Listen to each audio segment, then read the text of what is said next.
예, 유비벨록스의 김성진 부사장입니다. 반갑습니다. 이게 저희 이 행사를 작년까지는 테크 컨퍼런스라는 이름으로 했었는데요. 올해부터는 이제 테크 이노베이션으로 새롭게 출발했습니다. 저희가. 저 밖에 좀 보신 분들은 아시겠습니다만 좀 내비게이션에 밀렸습니다. 스마트 카드가. 그래서 귀퉁이에 좀 조그맣게 있던데 혹시 이제 다음 주에 그 까르떼 파리에 참가하시는 분들 있으시면 저희가 매년 참석을 하고 있거든요. 부스로. 그래서 파리 오시는 분들은 저희 부스를 좀 방문해 주시면 좀 더 다양한 제품들을 아마 보실 수 있을 것 같습니다. 그리고 저희가 이번에는 그 행사에 왜 행사에 가보신 분들은 아시겠습니다만은 거기 백을 이제 들고 다니지 않습니까? 그 뭐 로고가 들어가 있는 백들을 들고 다니는데 이번에 저희 회사가 협찬을 하게 됐습니다. 그래서 아마 오시는 분들은 뭐 대부분 저희 회사 로고가 들어가 있는 백을 들고 다니실 것 같습니다. 갑자기 오랜만에 타이를 좀 조였더니 목이 좀 걸리네요. 조금만 풀겠습니다. 죄송합니다.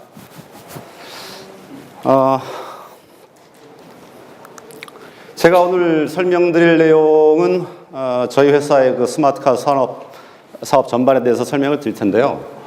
먼저 해외, 국내 시장 동향에 대해서 좀 설명을 드리고 저희 회사의 스마트카드 사업 전략을 설명을 드리겠습니다. 마지막으로 저희 회사의 스마트카드 사업 비전 이런 순으로 이제 발표를 하도록 하겠습니다. 굉장히 이제 스마트카드는 굉장히 다양한 분야에 이미 사용이 되고 있습니다. 여러분들도 많이 가지고 계실 텐데요.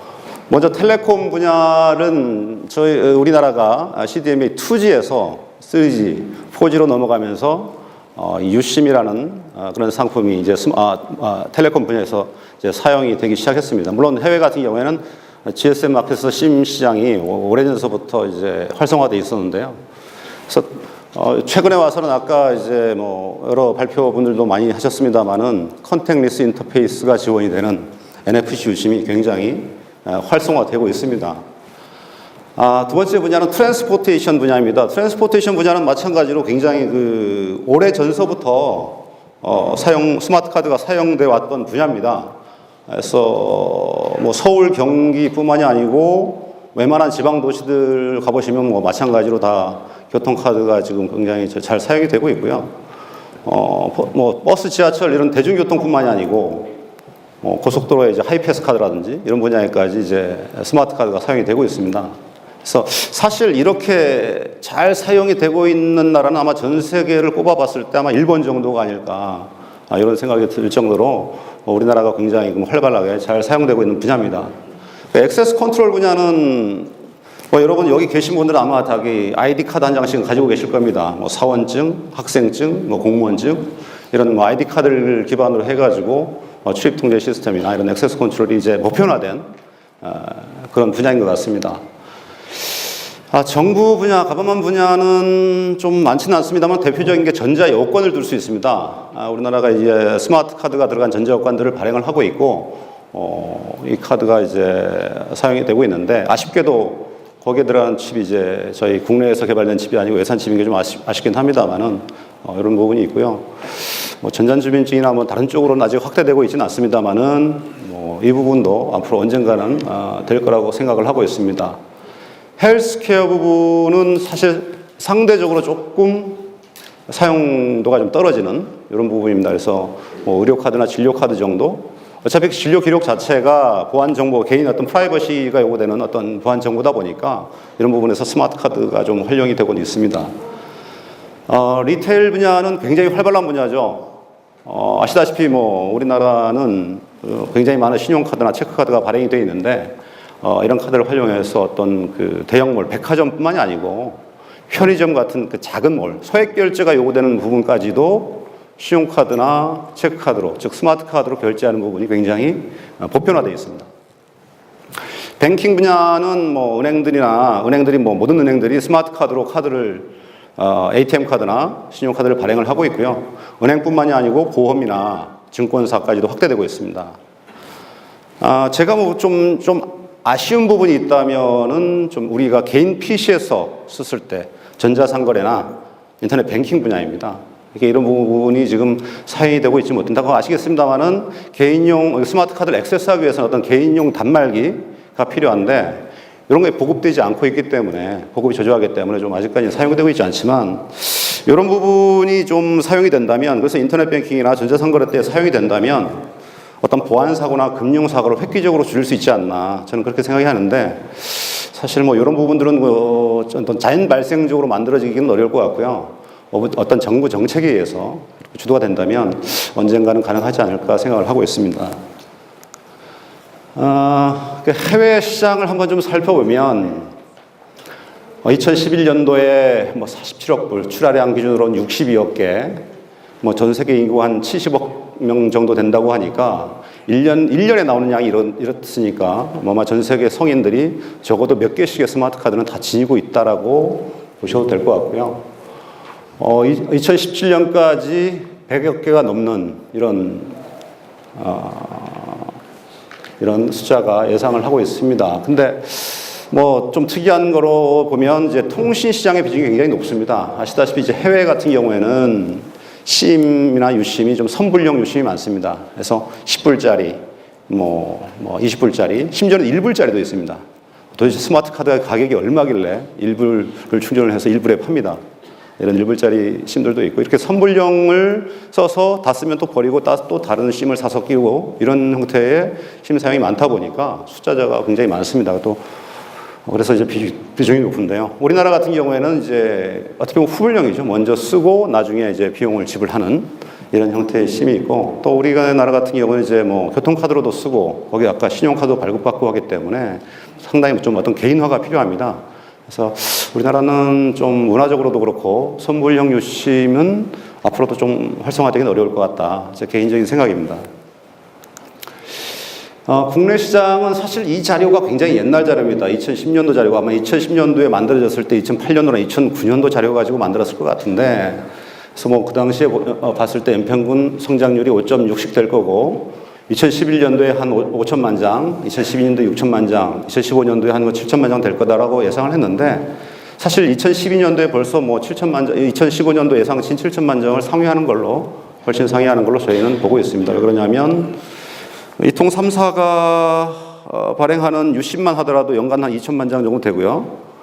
또 각 대형 은행들 뭐 국민은행이나 신한은행이나 이런 뭐 BC카드나 이런 대형 은행이나 카드사들이 연간 발행하는 스마트 카드가 1,000만 장에서 2천만 장씩 각각 발행합니다. 거기다가 뭐 다른 은행들도 있고요. 뭐 전자여권도 있고 그다음에 교통카드 등등등을 하면 훨씬 저 숫자를 이미 상회하고 있을 거라고 사실 이 자료는 뭐 옛날 자료라서 좀 가시는 없는 것 같고요. 그때 당시에도 또 잘못 예측한 게 있다면 국내의 어떤 통신 마켓의 비중이 커질 거다라고 예상을 했는데 결코 그렇지는 않습니다. 저희 회사의 어떤 매출 비중만 놓고 보더라도 아직까지는 금융카드 쪽이 숫자나 매출 면에서 높습니다.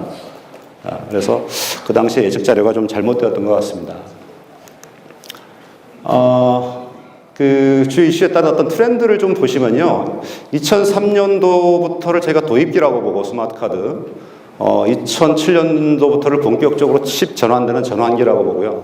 2011년도부터는 이제 어떤 상승 곡선 자체가 완만해지는 성숙기라고 보고 있는데, 그 우리나라에서 이렇게 예전에 그 전자주민증이 95년도, 96년도, 97년도 요때 이제 진행이 될 때 우리나라의 대기업들이 스마트 카드 사업에 뛰어들었습니다. 그래서 근데 정부가 그 사업을 중단하면서 한동안 스마트 카드 사업이라는 게 침체기를 걷게 됩니다. 굉장히 오랫동안 침체기를 걷다가 2000년도 들어서면서부터 어떤 교통카드, 뭐 티머니 같은 교통카드가 이제 나오고 또 이제 어떤 마그네틱 카드 어떤 불법 복제로 인한 어떤 사고에 의해서 정부가 IC카드 전환 정책을 발표하면서 스마트 카드 산업이 좀 활성화되기 시작했습니다.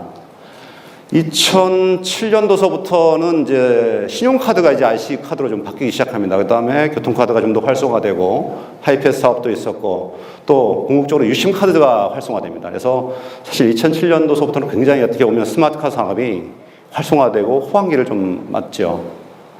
그리고 지금 2011년 이후서부터는 스마트폰이 굉장히 이제 활성화되면서 거기에다가 NFC 유심이 활성화되면서 어떤 새로운 어떤 비즈니스들이 만들어지고 있고요. 지금은 상당히 어떤 스마트 카드 비즈니스가 어느 정도 상당한 어떤 볼륨을 가져다 주는, 매출을 가져다 주는 그런 산업으로 많이 성장을 돼 있습니다. 앞에 그 시장 동향으로 살펴보면 저희한테 주는 시사점은 국내외 스마트카 산업이 지속적으로 성장을 하고 있다. 또 하나는 NFC 유심이 굉장히 증가하고 있다. 또 모바일 컨버전스 시장이 성장을 하고 있고 모바일 페이먼트의 어떤 생태계가 형성이 되고 있다. 이런 어떤 시장이 지금 변화를 하고 있는데 이런 시장의 변화에 저희가 대응하기 위해서는 첫 번째로는 시장 경쟁력을 강화해야 된다고 생각을 하고 있습니다. 어떤 품질 경쟁력, 가격 경쟁력. 두 번째로는 어떤 트렌드 이노베이터가 돼야 된다. 트렌드가 급변하고 있고 저희가 이걸 만들 수 있어야 되고 또 변하는 트렌드에 저희가 발빠르게 대응을 할 수 있어야 됩니다. 또 세 번째는 에디드 밸류 비즈니스입니다. 단순하게 제품을 만들어서 공급하는 게 아니고 새로운 부가가치를 저희가 창출해야 되고 어떤 새로운 서비스를 만들어내야 된다. 이런 생각들을 저희가 가지고 있습니다. 그래서 첫 번째로는 스마트 카드 제품을 좀 다양화할 필요가 있다. 저희 회사는 1년에 이제 스마트 카드 인증 비용이라고 그러죠. 저희가 제품을 만들면 이 제품을 쓰기 위해서는 해당 업체들에 가서 해당 서비스 회사들이죠. 비자나 마스터카드 등등에 가서 인증을 받아야 됩니다. 인증 비용으로 한 20억에서 30억을 매년 지출을 합니다. 굉장히 저희한테는 굉장히 적지 않은 돈이고요. 또 어떤 새로운 하드웨어, 반도체 칩이 여러 가지 하드웨어들이 계속 출시되고 있는데 하드웨어들을 계속 보고 있습니다. 그래서 보다 경쟁력 있는 제품, 보다 차별화된 제품을 만들기 위해서 저희가 지속적으로 이런데 연구와 노력을 하고 있습니다. 저희 스마트 카드 제품을 간략하게 이제 말씀을 드리면 어떤 패밀리로 나눠보면 유카드 10, 유카드 20, 유카드 30, 유카드 유심 이렇게 네 가지 패밀리가 있습니다. 유카드 10은 좀 저가형 제품, 메모리가 작은 제품, 그 다음에 카드 인터페이스가 접촉식, 어떤 교통카드처럼 컨택리스가 아니고 접촉식 제품. 이런 제품이 유카드 10이고요. 유카드 20은 유카드 10에 비해서 상대적으로 조금 메모리가 좀 큰 사이즈입니다.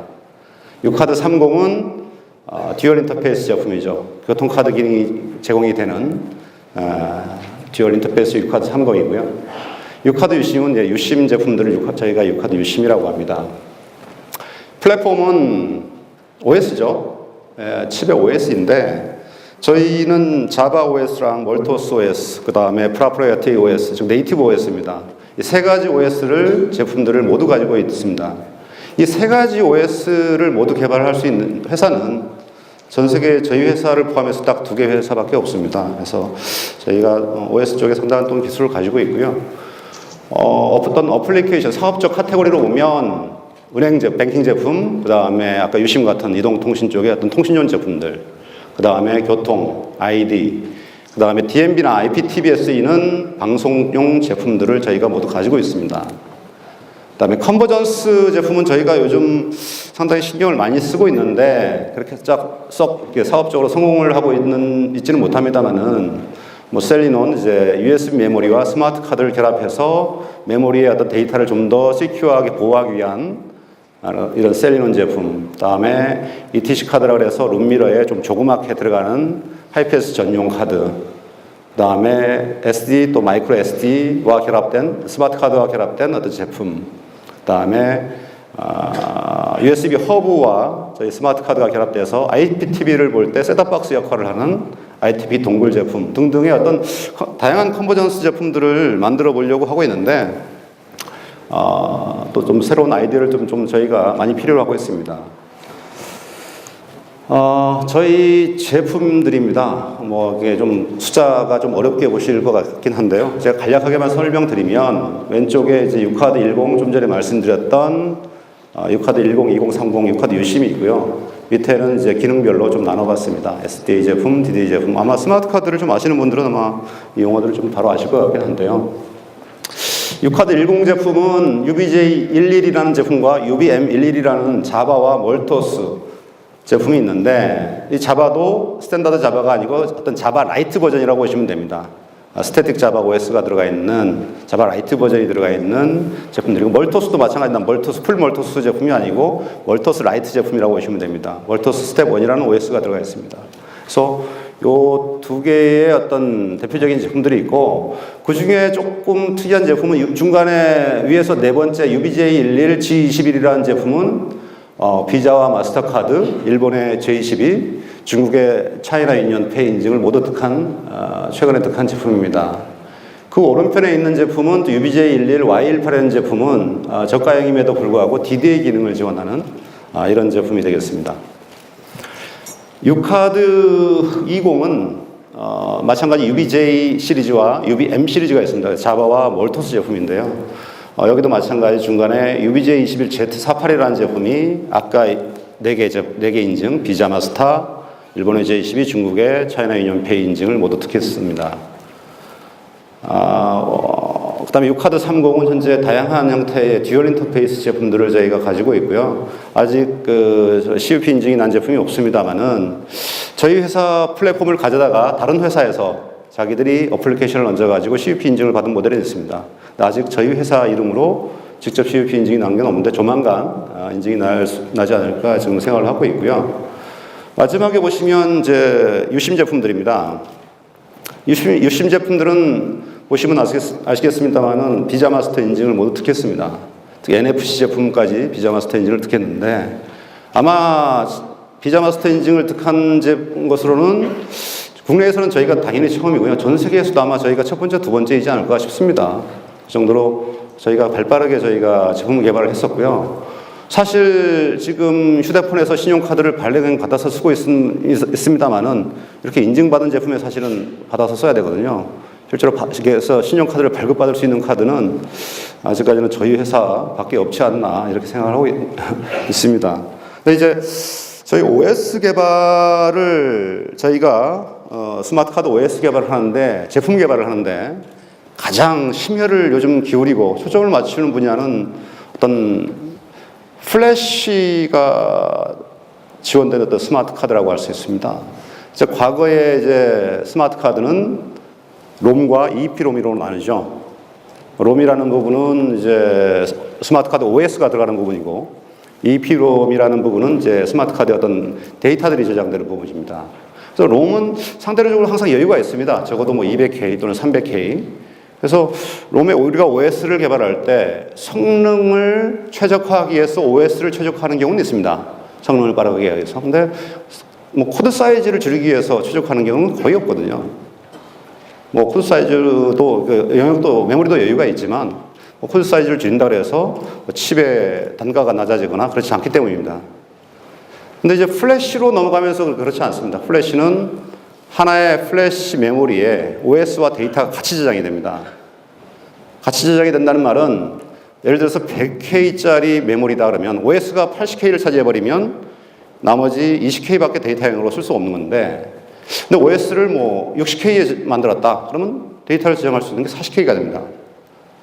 즉 다른 회사보다 좀 더 작은 사이즈의 메모리를 선택해서 제품을 출시할 수 있기 때문에 원가 경쟁력이 생겨버립니다. 그래서 저희는 앞으로도 이제 가급적이면 플래시 메모리의 제품들을 많이 검토를 할 예정이고요. 또 어떤 우리 OS의 코드 최적화를 위해서 꾸준히 노력을 할 그런 계획입니다. 저희가 그 경쟁력 강화를 위해서 또 제조사를 인수했습니다. 이제 카드 제조사인데요. 저희는 그동안에 이제 칩 OS를 개발하고 칩 모듈만 만들어 왔었는데, 사실 스마트 카드라는 것은 그 칩 위에다가 플라스틱 위에 칩이 얹혀져야 스마트 카드거든요. 완제품이 되는데, 어떤 그런 카드를 제작할 수 있는 공장을 저희가 인수를 했는데, 좌측 하단에 보이는 건물이 이제 그 이미지고요. 대지는 한 4,500평, 건평이 1,800평의 어떤 2층 건물 구조로 되어 있습니다. 생산량은 월간 한 300만 장 정도씩 이제 생산을 할 수 있고요. 비자 마스터카드나 J12 인증은 저희가 이미 득했고, 나머지 인증들도 진행 중에 있습니다. 제조 공정을 간략하게 한번 제조 공정을 소개하면서 제조 공정 얘기를 좀 안 할 수가 없더라고요. 그래서 공정을 간단하게 좀 이렇게 그림을 그려봤고요. 뭐 아시는 분들은 다 아시겠습니다만 생소하신 분들은 생소하실 것 같습니다. 저도 그 책상 위에 앉아가지고 프로그램만 하던 그런 사람이라서 실제로 공장에 가서 이제 뭐 기계가 막 움직이고 이러니까 재밌기도 하더라고요. 그래서 좀 생소하기도 하는데 저도 요즘 이제 공장을 좀 다니면서 많이 이쪽 일들을 배우고 있습니다. 그 뭐 제품이라는 것은 우리가 디자인을 만들어 가지고 인쇄를 하기 위해서 어떤 디자인 필름을 만드는 과정이라고 보시면 되고요. 옵셋 인쇄나 실크 인쇄는 어떤 디자인에 따라 가지고 어떤 인쇄를 선택을 해서 뭐 인쇄가 저도 잘은 모릅니다만 옵셋 인쇄냐 실크 인쇄냐에 따라 약간 특장점들이 있더라고요. 그래서 인쇄를 하고요. 조합이나 합지는 이제 카드가 한 장이 카드인 것 같지만 사실은 그게 여러 장이 원단이 합쳐져서 다 붙어서 한 장이 카드가 되는 것입니다. 그래서 여러 장의 어떤 그 원단을 하나의 카드로 합치는 과정이라고 보시면 되고요. 그 합쳐졌을 때 그 하나의 그 큰 저희 공장 같은 경우는 3x8이죠. 즉 24장의 카드가 한 장에 이렇게 만들어진 형태로 판이 나오는데 그걸 이제 잘라서 각 낱장의 카드로 만드는 것을 카드 펀칭 과정이고요. 그 다음에 1차 검수 과정을 거칩니다. 이제 분량, 인쇄 분량이나 뭐 펀칭 분량이나. 근데 분량을 쓸 일이 사람들이 이제 육안으로 하고 있습니다. 이런 부분들은 앞으로 나중에 어떤 자동화나 이렇게 이제 고쳐야 될 부분이긴 합니다만 현재 좀 육안으로 하고 있고요. 스탬핑이라고 해서 뭐 홀로그램을 붙이거나 아니면 신용카드 보면 뒤에 뭐 사인패드 이런 걸 붙이는 스탬핑 과정이 있고요. 그 다음에 검수 과정이 있고 또 스마트 과정에서 실제 이제 플라스틱에다가 구멍을 뚫고 칩을 붙이는 과정입니다. 그 다음에 검수 과정이 또 있고 발급은 그렇게 해서 나온 카드에다가 이미지를 또는 데이터를 어떤 초기화를 하는 과정이라고 보시면 되고 이 과정이 끝나면 이제 포장이 돼서 배송이 되게 됩니다. 예, 되게 재미지 않습니까? 카드가. 사실은 저희 스마트 카드에 굉장히 좀 특징이라고 할 수 있습니다. 이제 IT인데 분명히 OS를 개발하고 자바 OS를 개발하고 한 IT인데도 불구하고 또 이런 공장 이런 것들도 같이 이제 해서 해야 되는 굉장히 좀 특이한 사업 구조라고 할 수 있습니다. 그 제조사를 저희가 인수해서 지금 하고 있는 것이 이제 품질 개선을 위해서 노력을 하고 있습니다. 굉장히 좀 어떤 불량률을 굉장히 낮추고요. 제조 공정 프로세스를 정립하기 위해서 저희가 ERP 시스템을 지금 현재 전문 업체와 개발을 하고 있습니다. 저희가 또 설비 투자에 발급기나 인쇄기 등등을 어떤 저희가 도입을 지금 하고 있고요. 뭐 발급기도 저희가 대형 발급기가 한 5대 있습니다만은 앞으로도 뭐 더 구매할 계획이고 원래 저희가 한 40억 정도를 투자하고 있고 내년에도 한 30억 정도를 투자해서 공장을 좀 더 품질을 개선하고 불량률을 낮추고 생산성을 높이는데 계속 투자를 할 계획입니다. 신상품 개발 측면에서는 저희 회사에는 그 디자인 센터가 있습니다. 그래서 약 20여 명의 디자이너들이 근무를 하고 있는데 그 디자인 센터 내에 카드 디자인 팀을 신설을 해서 신설님이 했고요. 그래서 다양한 어떤 소재, 다양한 디자인 개발에 또 마찬가지 투자를 저희가 하고 있습니다. 제조사 인수를 통해서 저희 어떤 제품 품질과 원가 경쟁력이 생겼습니다. 원가 경쟁력 공부를 해서 저희가 아무리 칩을 저희가 싸게 수급을 하고 만든다고 하더라도 결과적으로 아까 말씀드렸다시피 완제품은 플라스틱까지 포함된 게 완제품입니다. 그래서 이런 카드 제조 부분에 저희가 공장이 없을 때는 어떤 원가 경쟁력을 확보하는데 좀 부족함이 있었습니다. 그리고 어떤 생산 구조가 수직 계열화돼 가지고 저희가 좀 어떤 생산을 발빠르게 좀 대응할 수도 있고요. 언제가 문제가 생겼을 때도 마찬가지 빠른 대응이 되고요. 저희가 자의적으로 어떤 사업을 만들어갈 수 있는 그런 장점들이 생겨서 어떤 안정된 비즈니스 파트너가 될 수 있을 것 같습니다. 트렌드 이노베이터인데요. 사실 굉장히 스마트 카드 시장이 급변하고 있습니다. 특히 이제 NFC가 등장하면서 시장이 어떻게 갈지 모르겠다 싶을 정도로 굉장히 급변을 하고 있는데 또 다양한 밖에도 보시면 아시겠습니다만은 저희가 모바일 플랫폼 분야 또 차량 단말용 플랫폼 분야 내비게이션 플랫폼 분야 저희도 다양한 플랫폼 사업들을 하고 있습니다만은 굉장히 많은 플랫폼에서 스마트 카드를 요구를 하고 있는 부분이 굉장히 많습니다. 그 중에 이제 가장 활발한 부분이 모바일 플랫폼이겠죠. 그래서 저희가 모바일 플랫폼에서의 어떤 그 리더가 되기 위해서 국내 최고의 기업이 되기 위해서 특히나 이제 노력을 많이 하고 있습니다. Added Value 비즈니스 분야인데요.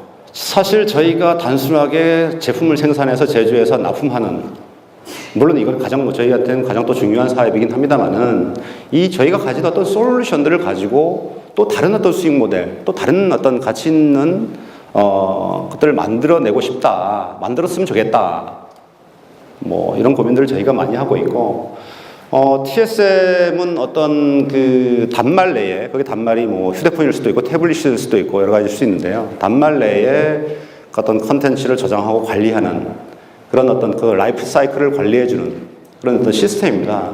이 TSM은 국내에서는 저희가 아마 유일할 거로 봐지는데요. 저희의 독자 기술로 저희가 순수하게 저희 기술로 만들었습니다. 개발을 한 제품인데, 그래서 저희는 이 솔루션을 공급을 하기 위해서 이동통신사나 아니면 뭐 휴대폰을 만드는 뭐 삼성전자나 LG전자나 뭐 펜텍이나 아니면 뭐 금융기관들이나 이렇게 접촉을 하고 있고요. 아마 올해가 가기 전에 뭐 이 자리에서 말씀드릴 수는 없습니다만 분명히 가시적인 성과가 있을 거라고 제가 말씀드릴 수 있습니다.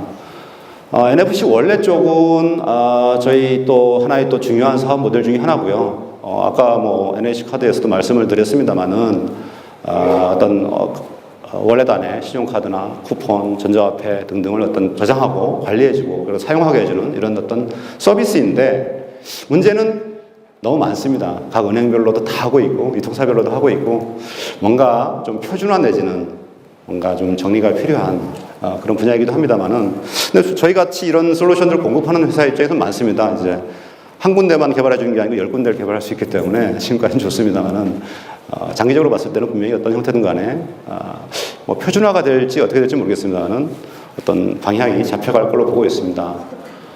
뭐 NFC 마케팅 플랫폼은 오늘 뭐 키노트에서 저희 사장님도 아마 이 부분을 뭐 집중적으로 발표를 하셨던 분야인데요. 저희가 또 추진하고 있는 새로운 사업입니다. 그래서 쉽게 말씀드리면 뭐 쿠폰과 스탬프라고 보시면 되고, 우리가 커피숍에 갔을 때 뭐 쿠폰을 받거나 아니면 뭐 잘했어요, 내 같은 도장 찍어주지 않습니까? 그래서 10개 도장 찍어주면 뭐 커피 한 잔 또 무료로 주고, 뭐 이런 거를 RF 태그와 NFC 폰을 가지고 한번 그런 서비스를 해보는 거고요. 저희가 현재 상당히 많은 가맹점을 모집한 걸로 알고 있습니다. 제가 알기로는 뭐 한 200개까지도 지금 얘기가 되고 있는 걸로 알고 있고, 더 확대될 거라고 지금 보고 있고요. 또 이런 또 새로운 서비스, 또 새로운 사업들을 저희가 계속해서 발굴하려고 노력을 하고 있습니다. 해외 사업입니다. 저도 뭐 해외 법인장으로 한번 나갔다가 들어왔었는데요. 저희가 지금 법인을 싱가포르, 홍콩 두 군데 지금 설립해서 운영을 하고 있습니다. 그래서 그렇게 하고 있고, 또 해외 시장 공략을 위해서 아까 그 시장 동향에서 봤지만 해외 마켓이 굉장히 큽니다. 저희가 솔직히 좀 부끄러울 정도로, 해외 마켓이 그렇게 큰데도 부끄러울 정도로 지금 잘 못하고 있습니다만은, 근데 저희는 뭐 좋은 품질의 제품과 경쟁력 있는 제품을 가지고 있기 때문에 서두르지 않습니다. 차근차근히 하나씩 지금 해나가고 있고요. 굉장히 많은 나라에 저희가 공급을 하고 있고, 뭐 이쪽 아프리카 지역에도 뭐 조만간 가시적인 성과가 있을 것 같고요. 또 저희가 이제 전략적 파트너십, 그러니까 저도 해외 비즈니스를 해보니까 상당히 어렵습니다. 일단 언어적인 문제도 있고, 특히 어떤 습관, 관습 이런 차이들이 굉장히 달라서 좀 힘들었었는데요. 그 나라를 공략하기 위해서 반드시 로컬 파트너들이 필요합니다. 어떤 전략적인 파트너들이. 그래서 이런 파트너십을 강화하는데 저희가 또 많은 노력을 기울이고 있습니다. 비전이 있는데요. 시장 경쟁력, 그다음에 브랜드 이노베이터, 또 어떤 에디트 밸류 비즈니스 이런 걸 통해서 좀 저희가 좀 차별화된 전략을 가지고 어떤 파트너로서, 어떤 스마트한 파트너로서 자리매김하고 싶고요. 이를 기반으로 해서 뭐 꿈인지 모르겠습니다만 글로벌 1위 기업이 되는 게 저희의 꿈이고 비전입니다. 네, 이상으로 저희 발표를 마치겠고요. 예, 질문 있으시면 질문 좀. 네, 편하게 질문해 주시면 좋을 것 같습니다. 네, 앞쪽에 마이크를 전달해 주시겠습니까? 네, 발표 잘 들었습니다. 아침에 양명선 사장님께서 말씀하셨을 때 지금 NFC 단말하고 폰하고 거리가 3cm라는 말씀하셨거든요. 네. 네. 그게 의된 일인지, 그 다음에 지금 그 VTP에서 전에 이제 근무하셨던 회사에서 하이패스 관련된 업무를 하신 걸로 제가 기억이 나는데요. 지금 NFC 폰을 가지고 기존의 하이패스의 이제 ISO 14444 인프라에 패킹을 했을 때 호환성이 확보될 수 있을 것인지, 그 다음에 남경선 선생님께서 말씀하신 그 3cm라는 게 기존의 그 ISO 환경, 그 단말기 환경에서 그런 건지, 아니면 그 NFC 용도로 잘 꾸며진 동굴에서도 똑같은 현상이 발견이 되는 건지 여쭙고 싶습니다. 네, 너무 전문적인 질문이신데요. 3cm는 어떤 오차가 있을 수 있는 문제인 것 같고, 그래서 기술적으로는 10cm지 않습니까? 맥시멈 10cm까지 나올 수 있는데, 어떤 튜닝이나 이런 거에 따라 가지고 아마 가장 보편적인 게 4cm에서 5cm인 것 같습니다. 이제 휴대폰으로, 왜냐하면 휴대폰은 들어가는 순간 좀 안테나도 좀 작아지고, 또 어떤 또 안테나가 배터리에 들어가 있는 경우에도 있고 커버에 들어가 있는 경우도 있습니다. 그래서 어떤 환경이 좀 차이가 있는 거고요. 잘 튜닝이 안 됐기 때문에 3cm 정도 나오는 거죠. 그래서 아까 그 사장님께서 말씀하신 3cm는 너무 의미를 두시지 않는 게 좋을 것 같고요. 그래서 튜닝되지 않은 단말기에서 그런 환경에서 이제 보셨다고 보시면 될 것 같고, 아까 하이패스 말씀하셨는데, 하이패스는 아시다시피 이제 그 RF 컨택 넷은 타입 A와 타입 B가 있지 않습니까?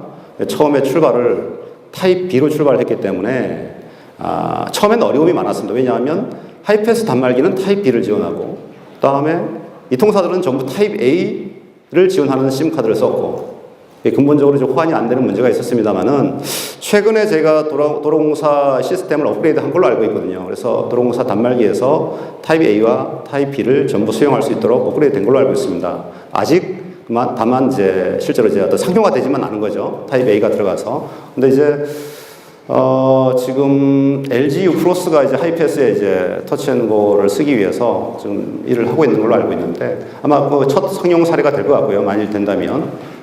그래서 아마 그 부분 문제는 곧 해결되지 않을까 싶습니다. 충분히 답변이 됐는지 모르겠네요. 네, 감사합니다. 또 질문 있으신 분은 마이크 전달해 주시기 바랍니다.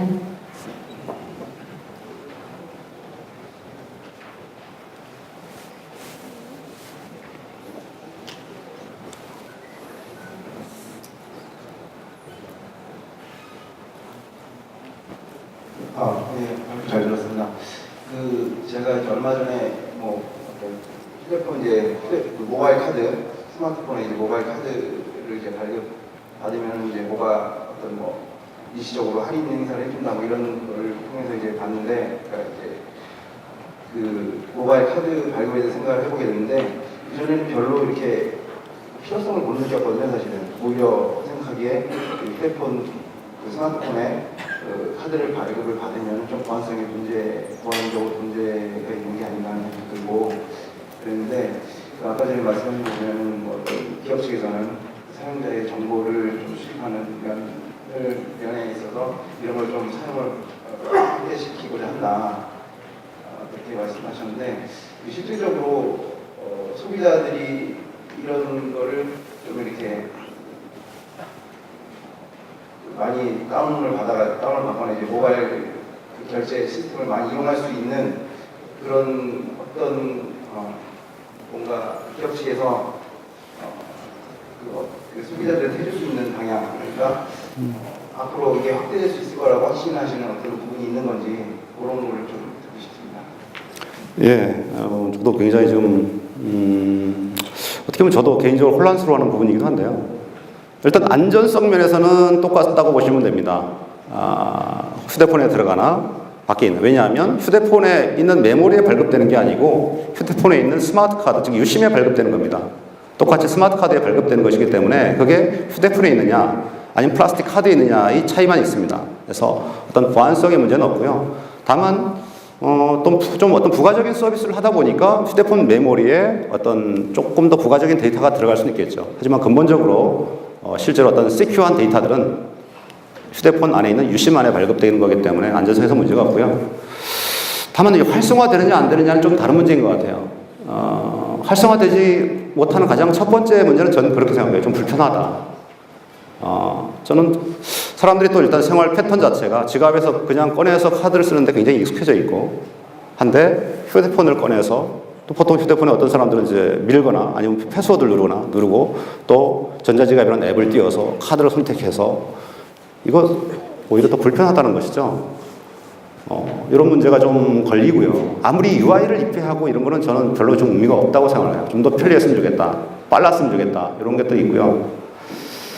또 하나는 좀 내가 이거를 썼을 때 그냥 지갑에 있는 카드를 쓰는 것보다 뭔가 좀 더 이득이 있으면 좋겠다. 그게 피부에 와닿을 수 있는. 그래서 사용자가 조금 더 불편하더라도 이걸 쓰는 게 이득이 된다면 쓸 거거든요. 그래서 이런 어떤 두 가지 문제를 많이 충족해 주지 못하는 게 아닌가라는 전 개인적으로 생각을 하고요. 그래서 저는 예전에는 사실 좀 그런 생각도 했었습니다. 이게 좀 전에 말씀드린 것처럼 이제 비밀번호 누르고 들어가서 앱을 띄워서 카드를 골라서 결제하는 게 아니고 이걸 좀 VS로 하면 좀 편하지 않을까? 예를 들어서 국민카드 이러면 이제 국민카드가 탁 떠서 그냥 툭 결제하고 뭔가 이렇게 좀 편리하게 하려는 걸 생각하다 보니까 그런 생각도 했었었는데요. 이런 것들이 좀 걸림돌인 것 같고 근본적인 문제는 좀 전에도 말씀드렸다시피 아직까지는 우리가 이 휴대폰을 써서 결제하는데 익숙하지 않은 것 같아요. 근데 좀 전에 말씀드렸던 어떤 편리함과 이득을 줄 수 있다면 그 다음에 그렇게 함으로써 사용자들이 사용하기 시작한 거에 익숙해진다면 좀 활성화되는데 좀 더 가까워지지 않을까 개인적으로 이렇게 생각합니다. 네, 감사합니다. 마이크 끝쪽에 계신 분께 전달을 드리도록 하겠습니다.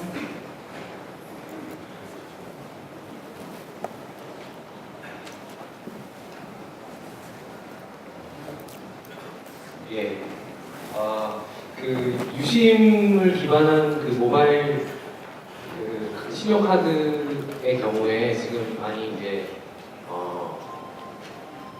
구현이 돼서 실제 시장에서 발급이 되고 있는데요. 근데 이제 발급 과정 중에 유심을 기반으로 한 모바일 카드 말고 그 소프트웨어적인 방식의 그런 NFC가 지원되는 모바일 카드나 또 다른 규격의 그런 모바일 카드를 준비하시거나 그런 사업을 하시고 계획하시고 있는 게 있는지 좀 궁금합니다. 일단은 없습니다. 일단 없는데요. 왜 그러냐면 아무리 내가 시큐어하게 안전하게 만든다고 하더라도 그냥 휴대폰에다가 모바일 카드를 발행하는 형태는 그냥 기존의 신용카드를 발행하는 형태는 굉장히 불안정하고요.